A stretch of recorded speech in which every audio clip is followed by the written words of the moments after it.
Before we begin our program, I want to take a moment to thank our 2020 series sponsors.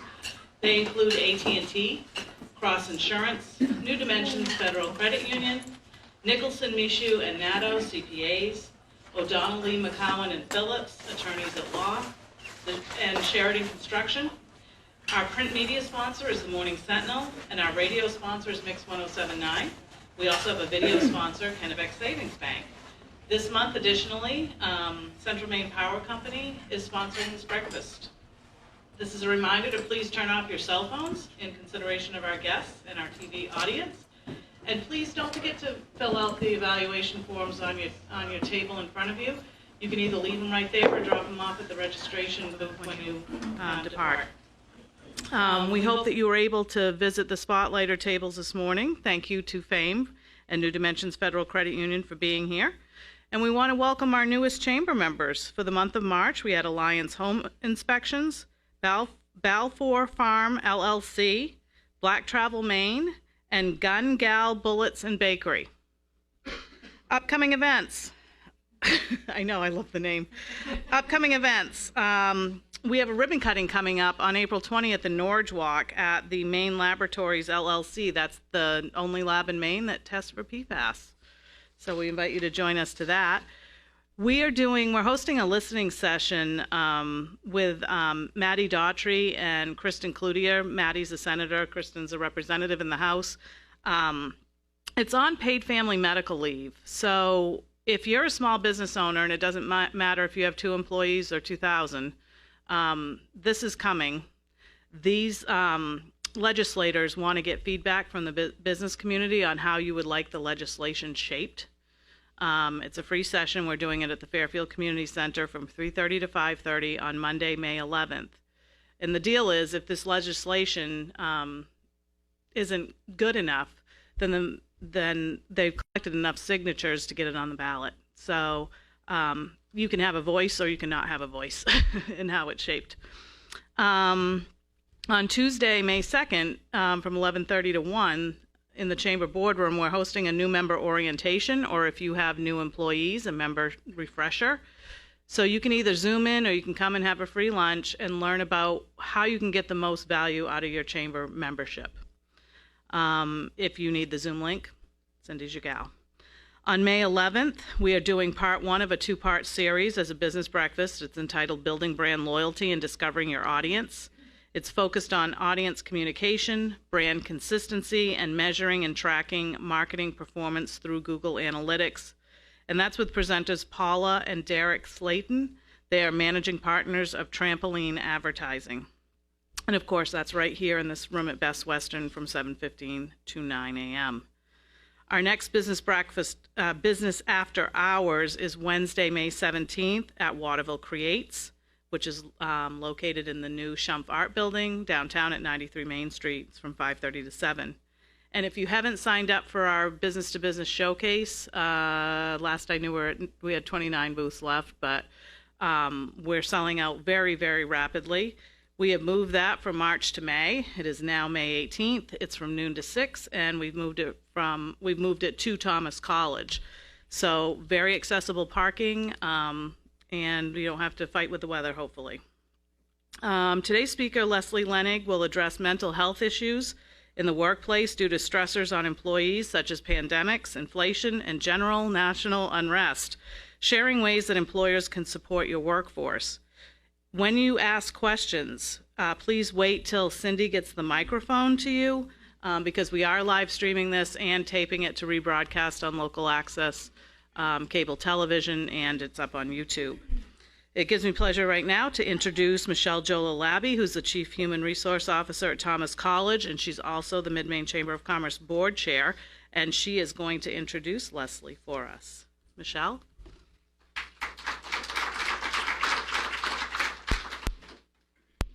Good morning and welcome. It is my pleasure to introduce Leslie Lenig this morning. Leslie Lenig, LCSW, has worked for Community Health and Counseling Services, CHCS, for over 12 years.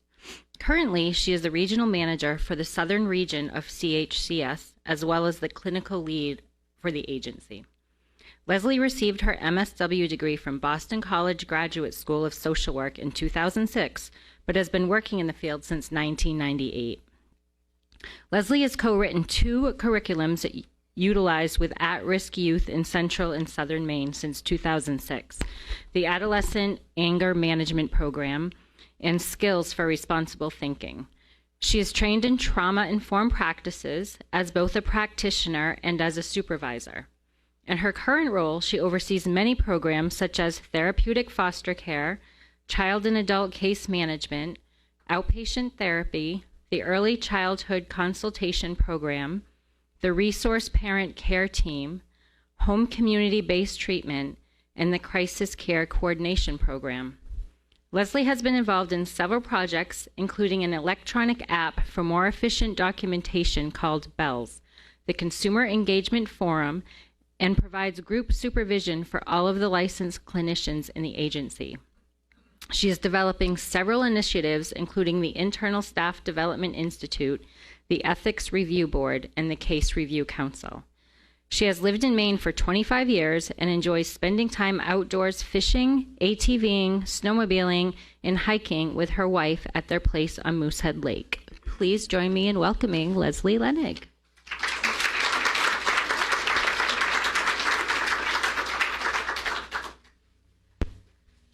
Thank you.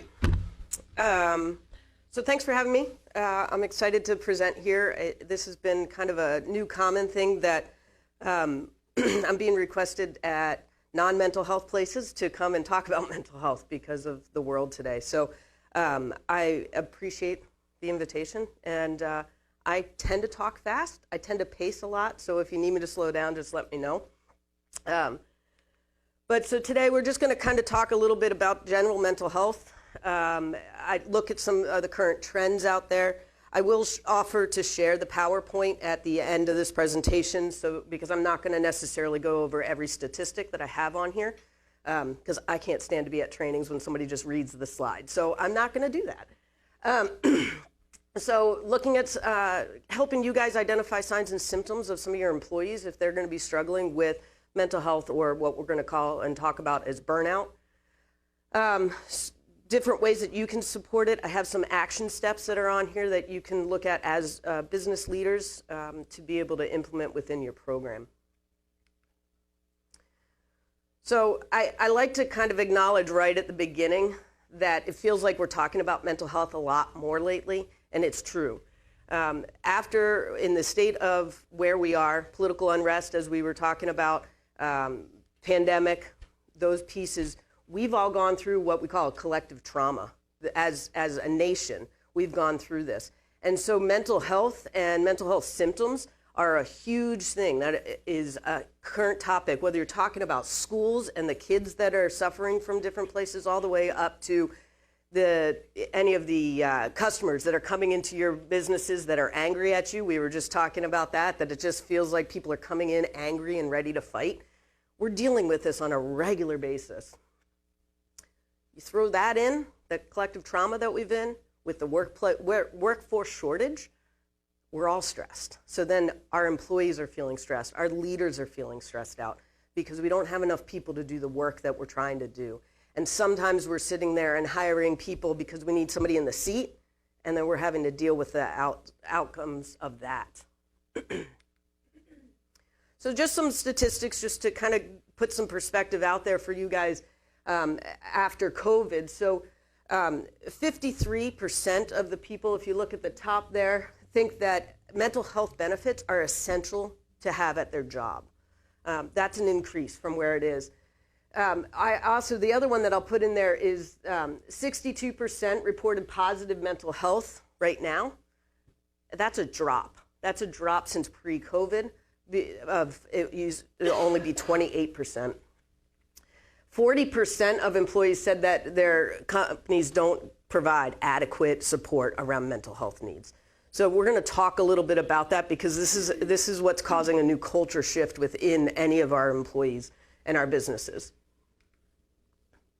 So I'm going to start by just having an assumption that people aren't too familiar with mental health. And so I'm just going to kind of break down what mental health is. just so that we're all on the same page on that. So if we're talking about positive mental health, it's the level of psychological well-being and the ability to function in the world. It's the ability to cope with stressors, be productive, be autonomous, right? And so with that as a definition, we can all acknowledge that we all suffer with mental health stuff periodically, right? Like there are days that I'm not able to cope with stressors, right? There are days I just want to stay in bed and curl up. And so we all deal with mental health on a regular basis. It doesn't mean that you're diagnosable at that point in time, right? But you're dealing with signs and symptoms. So who's affected by mental health? Everybody, right? There is nobody who can hide from it. It is out there. It's equal opportunity. There's statistics from Mid-Maine that happened early 2020 that was 1 in 5 adults have a mental illness of some kind. That is diagnosable, 1 in 5. So that's about 18% of the population. But since COVID, a lot of studies are pointing this up at between 45 and 50% of people, with anxiety and depression being our top. That's more than doubled in the past 3 years. So it is an epidemic. This is its own epidemic. And again, anxiety and depression being your top 2. Some statistics out there, I just wanted to point out a couple. So we got the 40% of people, that's kind of what I was just talking about, are reporting 1 or more symptoms associated with a mental illness. EAP, so employee assistance program usages, has gone up from 5% to 22% since 2019. It's a huge jump in services for employee assistance programs out there. 1 in 12 people reported suicidal thoughts over the past 3 years. That's an increase. That used to be 1 in 20, and it's now 1 in 12.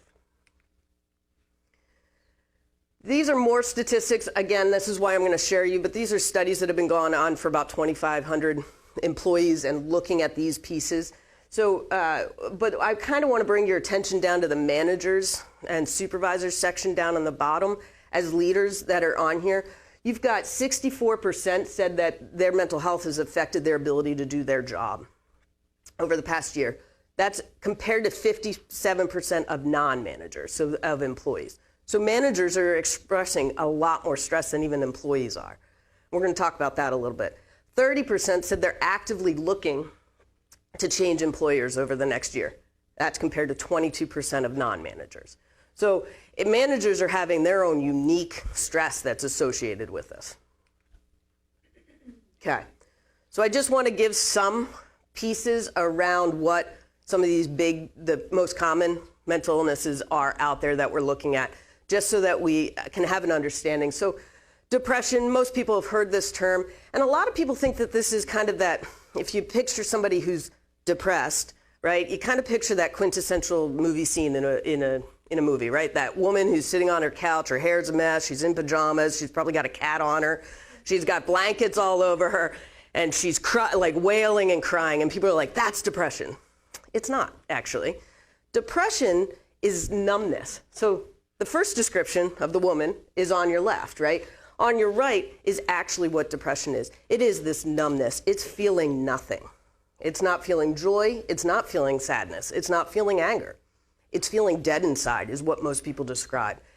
And the hard part, and I actually personally think, and I have practiced before for many years, depression is one of the hardest illnesses to treat.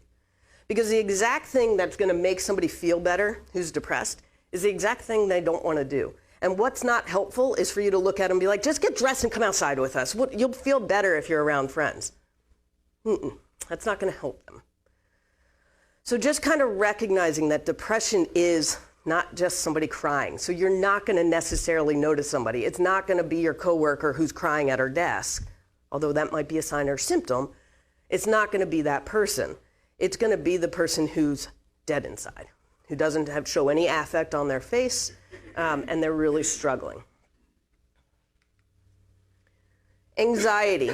So we all experience anxiety, right? Public speaking. If somebody were to tell you guys that you're about to go out and have to talk to a bunch of people, or you guys switch places with me and come speak, right? Most people are going to experience some anxiety feelings right there, right? You feel it in your stomach, you get flushed, you do any of that stuff. That's anxiety. We all deal with that on a regular basis. But if you are diagnosable with anxiety, this is what it feels like. It is everywhere. You feel it in everything. You feel rapid heart rate. You feel kind of jumpy. Your legs are moving. Everything is anxious. Everything that you look at, you catastrophize everything, right? I always joke because my wife and I have been together for 25 years, and I say that I'm dating myself in the sense that when we first got together, we had pagers, and if I didn't return her page within like 10 seconds, I was dead on the side of the road, right? And I'm sitting there going, okay, but I don't have a cell phone, so I got to go find a phone, and I'm working, right? So there was that whole piece. So after about 6 months of dating, I finally was like, maybe we should go talk to a doctor, right? So we went and got her on some medications, and now medications, they're great. It doesn't cure it. Now I got about a 15-minute window on this. So, emojis are wonderful. I can just shoot and be like, I'm alive. I'm not dead on the side of the road. And she tracks me, so we're good. But so that's anxiety. Somebody who lives with that on a regular basis and just can't get out of that. They just go from feeling okay to panic almost instantaneous. Post-traumatic stress disorder is another one that's common, and a lot of us are going to be having some symptoms that are associated with this following the pandemic, following a car accident, following any of that, right? So we talk about big T trauma and little t trauma when we're talking about post-traumatic stress. Big T traumas, those traumas that we all can agree on, right? That would be traumatic. Active shooter situation, sexual abuse, any of those big war-torn country, right? You can all agree that obviously that's going to be absolutely traumatic for somebody to go through. Little t trauma is more subjective. It has more to do with you and your perception of the world, right? So divorce, to some people can be traumatic, to other people can be invigorating, right? So it's not the same thing for everybody. A car accident, right? Any of those things, a pandemic, any of those things can cause trauma in our lives. And so when you have trauma, when you have post-traumatic stress disorder, not everybody who has a traumatic event is going to have PTSD. But if you get to a PTSD place, what this is a damaged fight or flight sense, right? So you're kind of searching the world for that proverbial tiger all over the place, right? Everything you think might be dangerous to you. And so you're constantly on edge. Your baseline's up here. So you have excess adrenaline in your body, your blood pressure's increased, your aspirations are higher. So all of this piece kind of leads to not being able to sleep well, having intrusive thoughts, being hypervigilant on things, being jumpy. All those things can be associated with PTSD. And it can last weeks, months, years without treatment. There's a lot of really great treatment in there, but this is a actual diagnosable illness out there that really can damage a lot of a person's life. So chronic stress. So what I'm going to talk about within chronic stress, because this is what we've been living with, right? So chronic stress is when we experience stress that goes on longer than it should, right? So we start having extra cortisol pumping through our bodies, right? We all start having that. So you're caught in this constant stress place at this point in time. And so that fight, flight, or freeze mechanism within our bodies is a little bit damaged, and we almost are sitting on edge of that on a constant basis. So chronic stress, you're going to have a ton of symptoms that are associated with this. And you guys might be looking at part of this and deciding, okay, so yeah, I got that, right? This is what happens. And if you ever go back for your master's of social work, you're going to sit in every class being like, ooh, I have that diagnosis. I have that diagnosis. So, and my mom has that one. So these are all associated with chronic stress. And this is what a lot of our employees are suffering from. This can lead to what we're going to call as compassion fatigue or burnout or secondary traumatic stress. So we're going to talk about those things. But these are all different symptoms and signs that you're living within that chronic stress world. All right, so why is this affecting us? People are quitting our jobs, right? You got that great resignation phenomenon that's out there, right? This is what's happening. So the top 5 reasons that people are leaving jobs at this point in time are low compensation, toxic work environments, negatively affecting our mental health, feeling undervalued, and no career path for career advancement. So those are the top 5 reasons people are leaving positions.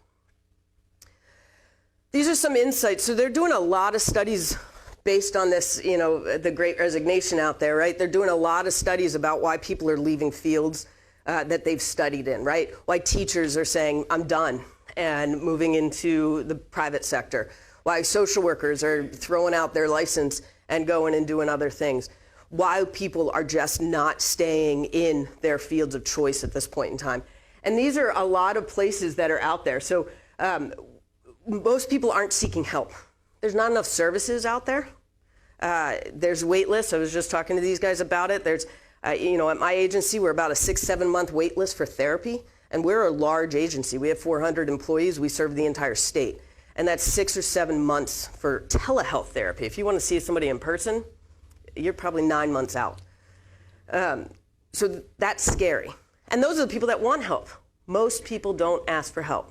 Most people don't want to go see a therapist for whatever reason it is.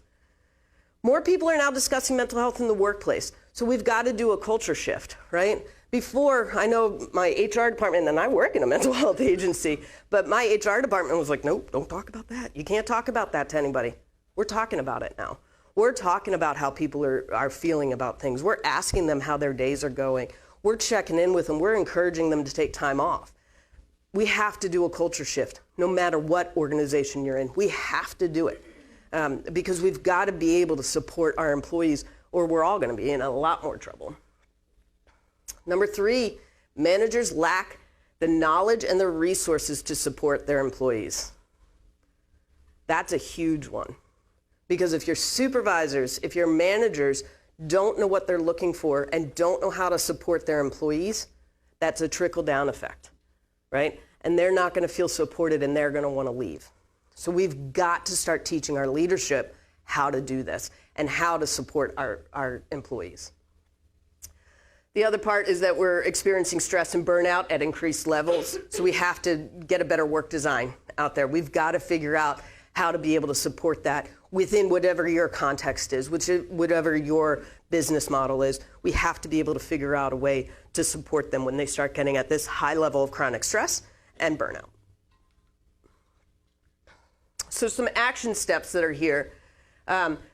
First one is you got to listen to your employees and encourage dialogue around mental health. We were talking about that. You got to put mental health on the agenda.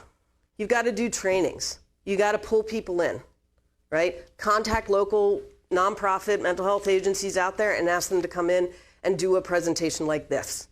I'm being asked more and more. Banks are contacting me left and right, actually, at this moment, to come in and do trainings on how to deal with angry people. I do a presentation called Building Empathy, because unfortunately the answer is your staff has to handle it. We can't change angry people. So we're seeing this, but do that for your businesses. Get people to come in, do some presentations, and be able to talk about it. There are a lot of resources online. There are a lot of resources just locally that will come out and talk to you, but put it on the agenda. Get your agency talking about it. Get your business talking about it. Be specific about the resources in your ads for people, about what resources you have for employees, right? So don't just say, oh, we support any mental and physical health. It's not specific enough. Say that we have an employee assistance program that offers, 5 free therapy sessions, or whatever your EAP is, or we have paid family medical leave, those types of things. Be specific, because people are looking for this now. Lead by example. You guys all, as managers and leaders of businesses and employees, you do it. Talk about it. If you're feeling stressed, say that. Be genuine. You don't have to break down in tears and be like, oh my God, my life's a mess. But you just have to sit there and just be like, yeah, that was a really rough day. I had a hard day today. Making sure that you get that out there, because if they see you doing it, managers can do it, then employees can do it, and they know that it's not dangerous, right? When I say dangerous, a lot of employees, we're talking about stigma, they think that if they talk about this, it's going to negatively impact them. Some of them think they'd lose their job if they even told their boss that they were stressed out, right? If my boss doesn't think I can handle this, I'm going to get a bad evaluation. I'm going to be asked to leave, right? So we have to talk about it because people can't feel that way, right? If you feel like you can't talk about feeling stressed at work, it's just going to build. You're going to be a soda bottle, right? And all of a sudden you're going to explode. So we have to do it. Proactively check in with your teams, right? I every time I hold supervision, whether it's group or not, I go around and I ask everyone, how you doing? How you feeling? Have you taken a vacation recently? Check in with them. Make sure that they know that you care and that you're able to have that conversation and that you are strong enough to hear the answer, right? That you're strong enough to sit there and say, okay, all right, what do we need to do? How can I support you through that? And be conscious of language, right? This is a small shift, and I know that we get really sensitive around politically correct language, and I know that everybody wants everybody to, say the right thing, but if you're walking around being like, oh my God, that lady was crazy, that's not real conducive to breaking down this stigma, right? So making sure that you're watching all of those components and watching your own language around it to be able to support this culture of talking about it within your agency. We have to talk. We have to have less stigma. It's getting better. I mean, I'm here. I'm talking. You guys asked to have something on mental health, so that's great because, 5 years ago, never would have been asked to come to something like this. So that's a first step. Continue talking about it. Action step 2, ensure access to care. I get this, it's hard. I get small businesses, it's hard to put any kind of resources out there. There are free resources out there. There are things that you can do to support your employees in different ways. But just making sure that your mental health and substance use, I skipped over those statistics. On the other one, huge increase in alcohol use and illicit drug use has all increased a lot. And so making sure that substance use treatment is also in on this. Make sure that people know how to access them. If your insurance covers it, making sure people know how to access those kinds of services within their insurance. If you have an EAP, making sure that people understand what EAPs are and how that can support them and how they can access them. Because in an interview, a lot of people don't even know how to access an EAP if your agency offers it because nobody talks about it. So making sure that you have that out there. If you don't have access to it, contact local companies. See if they have any ability to work out a contract with you to do some short-term therapy for your employees. I know that my agency has done that in the past where we're able to, if you contact us, we go in and we say, okay, we'll do 3 to 5 sessions with somebody to help support them. So local agencies can do that. Provide trainings for staff on a regular basis. Find out what they need. Find out what they want to do. I had a credit union reach out to me and they just wanted 1 training, and now they have me on the docket for 6 for the rest of the year because they want their staff kept asking for different things that were in there.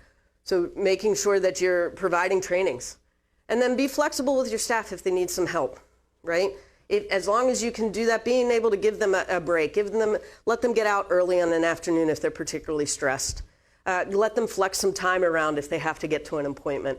Being able to be flexible about that shows a tremendous amount of support. If somebody is experiencing stress, depression, anxiety, and their employer is like, yeah, absolutely, go take that hour, come back to work afterwards. Show that flexibility. Number 3, supporting not only your employees' mental health, but their kids, right? So what became really obvious to us during the pandemic is that the challenges of being a parent in that world and trying to balance out your workforce, right? So what we do know is that very few things can actually distract one of our employees than if their kid's sick or not doing well. And a mom or a dad, if that's their case, completely distracted from work. They're not 100%. They're not doing everything I need them to do if their child is suffering at home for whatever that is. So making sure that you can be also flexible for them if their kid has to get to a therapy appointment. right? If their kid needs to go to a doctor, what do you do there? So a therapy appointment should be at the same level. So being able to support your employees and with their kids. So managers and leaders, we need to do a special kind of support to them. Because what's happening, what we're realizing is that leaders and supervisors, they're not only dealing with their own stuff, but they're now also dealing with their employees' stuff. They're holding that burden. And they often feel like they need to hold that burden for their staff. And so now they're compounded. Everything is compounded. And being able to sit there and increase their mental health literacy, getting them to understand what signs and symptoms that they can look out for, they're your eyes and ears on the floor. If my supervisors that I oversee are able to come and be like, hey, Les, Sally's really struggling. This is what I'm seeing. I'm nervous about her. She hasn't been checked in. She hasn't done as much as she usually does. That helps us. Because in the long run, we can come in and we can help support that employee. And now I have an employee who feels supported and is happier and is able to re-engage in work at a quicker pace. So making sure that your supervisors are having some support around this, around mental health and around trainings to be able to promote employee satisfaction, employee mental health. We want to make sure that we talk to our managers about being empathetic, right? We're going to talk about the difference between empathy and sympathy in a little bit, but making sure that they're empathetic to people because mental health conditions are common and they're treatable. We just need to support our staff through it. Action step 5 is combating burnout, right? So there's actually a new phenomenon out there called rust out, which is different than burnout. So burnout, if you think about it, right, if you have a candle and I snuff it, right, it's hard to relight that, right? Or if you think of a car that has burned out, right, you're probably not going to get that back on the road. Burnout signifies this like permanent, done. So rust out is this more like, picture an old, Datsun, if you're old enough to know what a Datsun is, right? And it's rusted out and it's gone there. Well, you can put some Bondo, some paint, and we can get that back on. It just needs some love and care, right, to get it back on the road. And that's what rust out should be, is that with love and care, we can get our employees re-engaged and back in here so that they're not leaving fields, so that they're still doing what they're passionate about. So we've got to support that work-life balance. We've got to talk about that. We have to talk about work-life balance.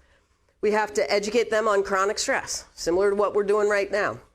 Respecting time off and after hours. If somebody has a vacation, let them have a vacation. That resonating for some people? All right. So, right, if they're on vacation, don't call them. Figure out how to get an answer out there, right?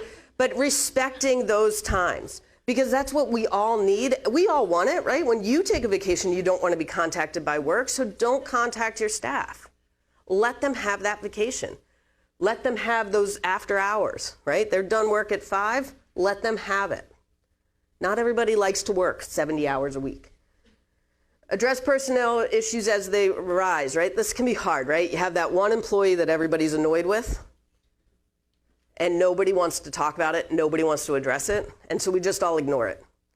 That erodes morale more than anything, right? That starts creating this really toxic environment, and what's happening is that people are watching this person who's either not carrying their own weight, coming in late, talking bad about people. Everybody's watching that, and what they're seeing is that nobody's taking care of it, so why should I try so hard? Why should I come in on time, right? So pretty soon you got this pervasive issue within everybody. And so addressing those, right, as supervisors and leaders, we have to be okay with having hard conversations. We have to be okay with calling somebody out and saying, look, you've got to stop A, B, and C. We need to see this happening. So addressing any of those personnel issues that come out. Workplace assessments, right? Send out a survey periodically, every 6 months. How are people doing? Do you feel supported? That way you have a pulse on what people are feeling. That way you are having full knowledge on whether or not your staff are happy whether or not you're missing the mark completely in terms of supporting them. But every 6 months, send out a survey. It's not hard. SurveyMonkey is not that expensive. You can have a really cheap account with them. I think it's like $4.85 for a year for like 200 surveys or something. You can get through it. Write your own, do it on paper. But do something to be able to assess whether or not your staff's happy. Just by doing that, there's a lot of evidence, there's a lot of research that says that even just by doing that, staff feel cared about. They feel like their opinion matters. It's 2 times a year. So millennials are the largest part of our workforce at this point in time, right? They just are, right? That's the generation. They're the largest part of this workforce. And what's happening is that we're seeing these younger generations are now specifically searching out employers who respect mental health, have benefits for mental health, and support people going through struggles with this.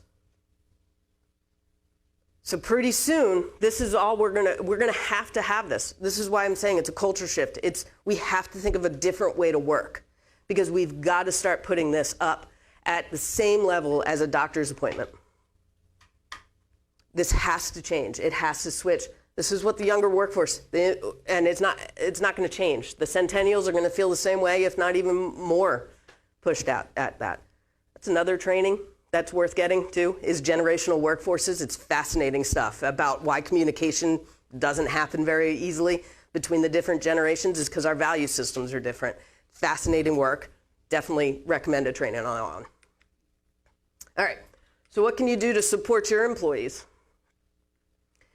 So we're going to talk about emotional intelligence, right? So emotional intelligence, anybody heard of emotional intelligence before? Okay. So emotional intelligence, you can actually get a score, right? Like an IQ score, basically. And there's a lot of things online for this. And emotional intelligence is the ability to have these 5 core components, right? So it's the self-awareness.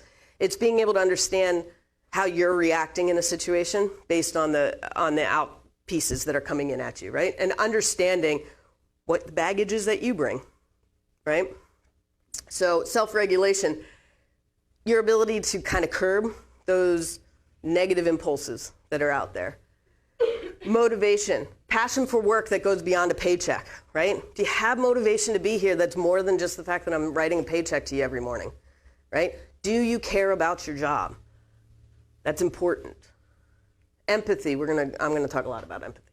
Social skill, the ability to establish relationships with people, right? So emotional intelligence, the higher you score with these things, the better you are to be able to capably handle stress, handle difficult conversations, be involved in sitting with people who are struggling, right? So the higher that emotional intelligence, and the reason we're talking about that is because similar to what I do with people that are at the bank who are dealing with angry people that are coming in, we've got, the only thing that we can control is ourselves, right? So if somebody's coming at me and yelling at me, there's nothing I can do to get that person to stop yelling at me in that theory, right? They're coming at me. How I respond in that moment is going to do everything to be able to stop that. So in order to deal with these angry people coming at us, we've got to change our way of responding to them. And that's what emotional intelligence is talking about. So empathy is the one that I really focus on, because if this is done well, you can kind of pull down any explosion. You can really reduce a lot of anger with empathy. So it's the one for us to truly understand. And I usually have a video on here that does a good example of empathy versus sympathy. For those of you who have ever heard of Brene Brown, she's a social worker who does a lot of TED Talks. If you look at on YouTube and you type in Brene Brown, B-R-E-N-E, Brown, and do sympathy versus empathy, it's a great video that shows people, okay, this is what the difference is, right? To sit with somebody and look at them and just be like, wow, that was tough. I'm sorry you're going through that, right? That's empathy. Instead of being like, oh, that sucks to be you. That feels very different, right? It's joining the person. It's not taking in their pain, but it's joining that person. It's sitting there with them and recognizing that whatever reason, what they're going through is tough. And if you aren't an empathetic person to begin with, the good news is you can fake it.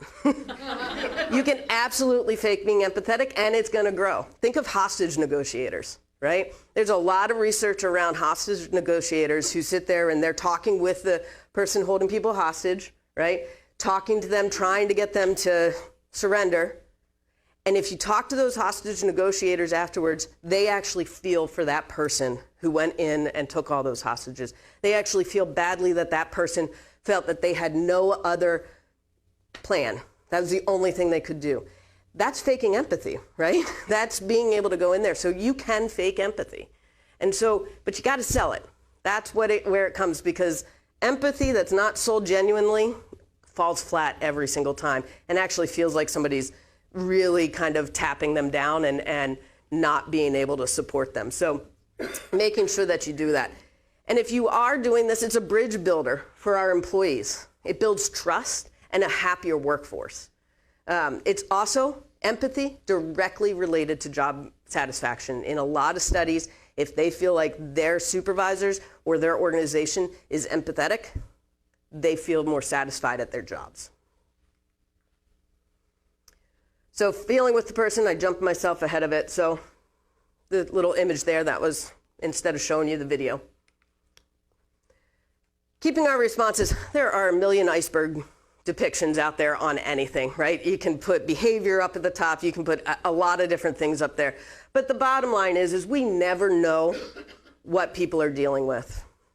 In some of my longer workshops, one of the things that I do is I would have had balloons on everybody's table with some magic markers and asked you guys all to put down on each one stressors that are in your life, and then blow the balloon up and then bring them up here, right? So I just got my heating oil bill that was $1,500, or had a fight with my partner this morning, my dryer broke, my dog is sick, whatever's stressing you out, right? I'd have you all right onto that. We'd easily have, with the group this size, we'd easily have like 150 people or balloons up here. And then I'd pick on one of you and I'd ask one of you guys to come up here, and I'd pick up one balloon and I'd toss it to Kim. Kim can catch that one, no problem. I'm going to throw a couple at her. Pretty soon, she's going to struggle to hold those all in her hands, right? And she's going to start dropping them, and you're going to watch her stress level go up. And these are just balloons. But you're going to watch her stress level go up because she's not able to contain them. And at some point, they're all going to start falling, and she's not going to. And what that's depicting is that we all have that one last balloon that's going to make us get really stressed out, and we're going to respond in that way, right? And our fuse is going to get shorter, and we're going to get angrier, and we're not going to be able to hold this. We might get embarrassed, right? Because anger is a secondary emotion. It's always resulting from something else. So we're holding on to these balloons, but they're falling out, right? And so if the dog is sick, the dog got sick on the rug, is that balloon that falls down, the one that makes her kind of lose her anger at that point in time? We know it's not about the puke on the floor. It's about everything else, right? I always tell people in couples counseling, it's not about the socks, right? You didn't just explode about socks. It's about something else that's boiling up.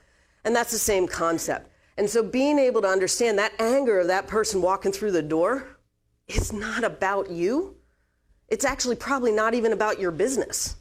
It's about the fact that they've probably talked to 100 other people about trying to get their support, or they just dealt with, their child's school and their kid is suspended for the 6th time.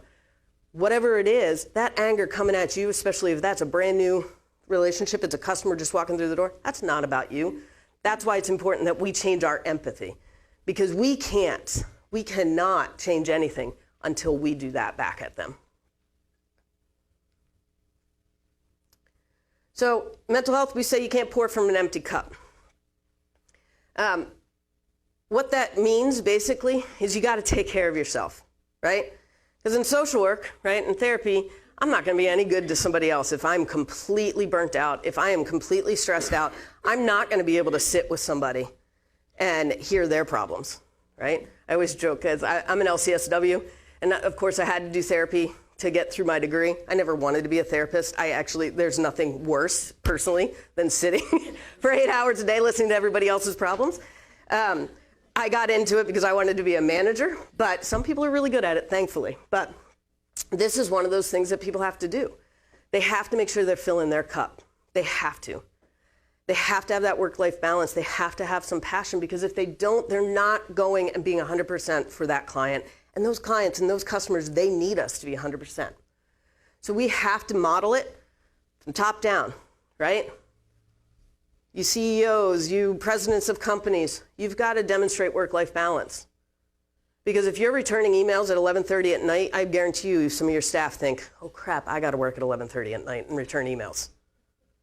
Right? So you've got to model that. You have to be able to show that you have some boundaries around your own personal time as well. So burnout, we talked about it. I talked about rust out. But this is a phenomenon that if you are burnt out with your job, it is really hard to re-engage. It is really hard to come back from that. And so we've got to be able to recognize when we're feeling burnt out, right? When things that are bothering you don't usually bother you, that's a good sign, right? If you're coming home and you're thinking about work at night, at home, your whole drive home, whatever it is, you might be starting to head down the burnout path.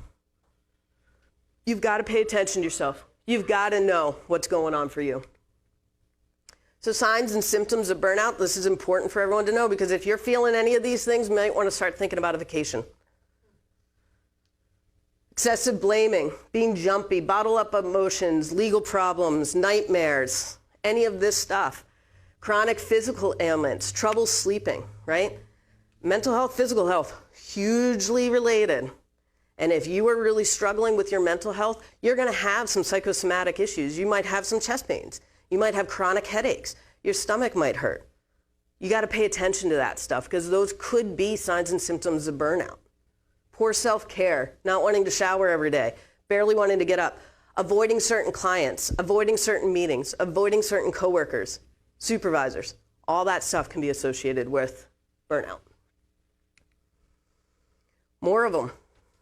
There's a lot, right? So you've got any of this stuff, then this is part of that emotional intelligence, right? You've got to be able to know whether or not it's abnormal for you, right? If you're somebody, I have trouble sleeping, I always have, right? I wake up at 3:11 every morning, I don't know why, but 3:11 every morning, I always have trouble sleeping. So that's not a sign for me that I'm burnt out. Quite the opposite. If I sleep through the night, something's going on. So being able to look at and knowing what's out of norm for you, that's the important piece, to be able to balance that out. So what do you do with it? First part, awareness. Just like everything, you can go online and you can do a little questionnaire if you want, find out if you're burned out. If you're not able to figure it out yourself, you can ask a question and it will tell you about it. So making sure that you're constantly performing it. Just because you're not burnt out today doesn't mean you won't be next week. Right? We all have rough weeks. Talk about it. Talk to your supervisor. Talk to a trusted friend. What I will say about this is, if you like to vent, right? So a lot of us like venting, and venting actually has a lot of really positive responses for you, right? It does a lot for your hormones. It calms you down. Venting is actually shown to be really, really good and successful, but only up to 7 minutes. After 7 minutes of venting, you actually start doing the opposite. You start rallying yourself back up and increasing blood pressure, increasing that. My staff laughs at me because I'll look at them and be like, okay, 1 more minute. Because after 7 minutes, it's not effective anymore. So keep that in mind. Balance and boundaries. Establish them. Do what you need to. Shut your phone off at 5 if you need to, if you have a boss that calls you all the time. Do what you need to do to set these boundaries. Seek professional help if you can. There's no shame in going to a therapist. There is a long wait list, but there's no shame in, I hate saying that because, there's just not a lot of help out there right now. But sometimes friends and coworkers are great, but sometimes you need somebody who's unbiased and somebody who's going to sit there and maybe challenge you a little bit on it. Be able to look at that. Most professions don't have supervision like mental health does, right? My staff have to meet with me once a week for an hour every week. That's what mental health does for support to our staff. And I'm starting being asked, I'm now doing it for public nursing. I'm now doing it for teachers. I'm now doing it for another set of nurses. So being able to look at clinical support is really, really important. And so being able to look at that, find out what kind of support's out there for your staff. Other things you can do, take vacation time, talk about it, 7 minutes as a little reminder. Minimize your time around negative coworkers, right? We all have those. We all have those coworkers that are sitting there and just are negative about their job constantly. Move away from them. Don't sit by them, right? Negativity grows, so does positivity. So be the other part of it. Leave work at work, especially client contact, as best you can, and have fun. Try to laugh. Try to have fun at your job. Do little things that are fun. We do practical jokes on each other. You know, we do things like that to make people laugh. Just something small, right? Get those big coloring sheets and hang it on the staff wall where you guys can all just go in and color for a little bit, right? Do something like that. We have a whiteboard that we do a question a day, and we say, what's your favorite spring activity? Or what's your favorite Christmas song?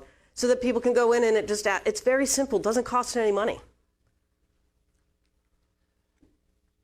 These are also specific. I mean, there's a lot of trainings for this. You can go to yoga class, you can exercise. Professional counseling, music is good, right? I listen to audiobooks when I'm leaving my work. So being able to do that. So I have them separated between at work, what you can do, have a self-care buddy, outside of work, different things that you can do. We do sunny day files at my job too. Keep a file, get a manila folder, and anytime somebody says something nice to you, sends you a, thanks so much for helping me out, put it in the folder. And that way, if things aren't going well, you can pull that out, and it does make you feel good, right? On the year anniversary for people, we have a little mason jar, and we ask everyone to write something nice about our staff, and we put it in there, so then if they're having a bad day, they can pull out their little things that say you have a great smile, or you have a great sense of humor. It seems corny, but it helps. And any of that stuff can continue to help you and your employees stay engaged and happier, and that way you're hopefully not going to lose a lot of employees around it. So that's it.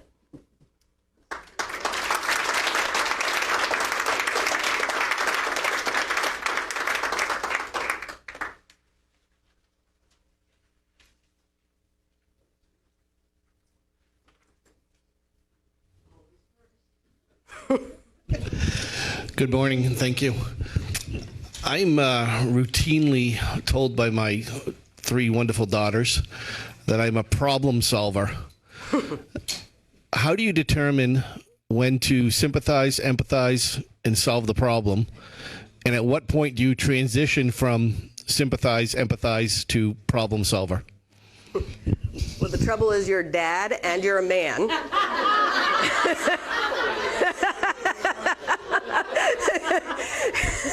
Not to be stereotypical, but those 2 things are usually problem solvers first. My advice to you would be to always go to the sympathize and empathize until they ask you for help, until they say, help me solve this. Just sit with them. That's one of the number 1 things I hear from clients is, and it does tend to come with men, that, my husband always just wants to solve the problem. He doesn't like to see me upset, right? Absolutely. Nobody likes to see people upset. It's okay to sit in with that for a little bit. I think what would then happen if they're in that moment and they are coming to you and they're talking to you about a problem, just sit with them about it. Give it some time.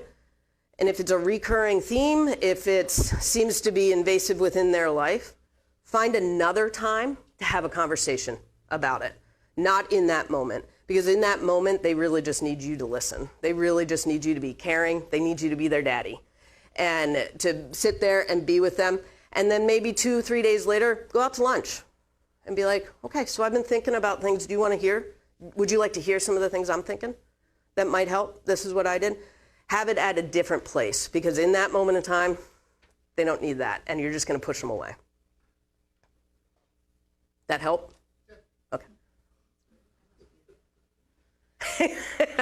I just heard I must be a dad. I do it to my wife too. She'll come in and that's why you don't go with it. You don't practice what I preach with my own family, right? My wife will come to me and I'll be like, well, you got to do this, this, this. She's like, I just need you to listen. So it does happen.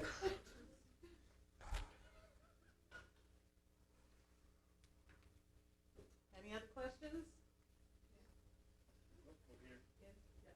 Is this on? I just have a foolish little one. I really like this 7-minute venting thing. I'm sure we're going to use it at work. Where does the 7? Well, it's going to be very useful. Where does the 7 come from? Is this based off your observations, national statistics? Or National statistics. I need to be able to quote something. I'll see if I can find it for you. But it is a whole research study that went into. It's actually studying foster parents and oppositional defiant kids. And what they came up with is that physiologically, your body changes after 7 minutes, and so it starts going back into this stress world after 7 minutes. It watches your stress go down for those 7 minutes and then spikes immediately afterwards. So it is based in research. They say. They say. Just say they. You can use my name. Leslie says. You had mentioned when people are having a stressful time, letting them take off, go out for an hour, go for a walk, come back to work. I have a restaurant. So people are going to get stressed when you're busy. You can't leave the line. You can't just walk off and go take a break for an hour. So what do you do for people when you have a very high stress position and you can't let them go and take that time? It's a great question. I get that a lot, especially from restaurants and nurses. So a lot of what I recommend is sitting down and having conversations with them and talk about the creative way to address that. So obviously, dinner rush, we can't do anything. Do you need something different at the beginning of your shift to be able to decompress? Do you need some time? Is there music you can listen to coming into work? Is there after work? Is there something that you need to do? Do you need to talk with me afterwards tomorrow morning? Those types of things. So being able to problem solve with them. Look, I can't do anything for you during this. I can't have you walk off the line. I can't have you do any of this stuff here. But how can I support you elsewhere? Because even just by the act of having that conversation shows that you're caring and you want to do something for them and that you're acknowledging that that's hard work. And so being able to put that there and just acknowledging it will travel worlds for your staff. And then looking at what they can do, so any of those things, deep breathing, those types of things. I mean, there's some quick minute things that you can do with your staff that even in the middle of dinner rush, they can go back and they can do 5 minutes of deep breathing or 5 seconds of deep breathing to be able to kind of pull that down for themselves. So being able to have that conversation will have the same effect. Anyone else? Well, thank you, Leslie. Absolutely. That was wonderful.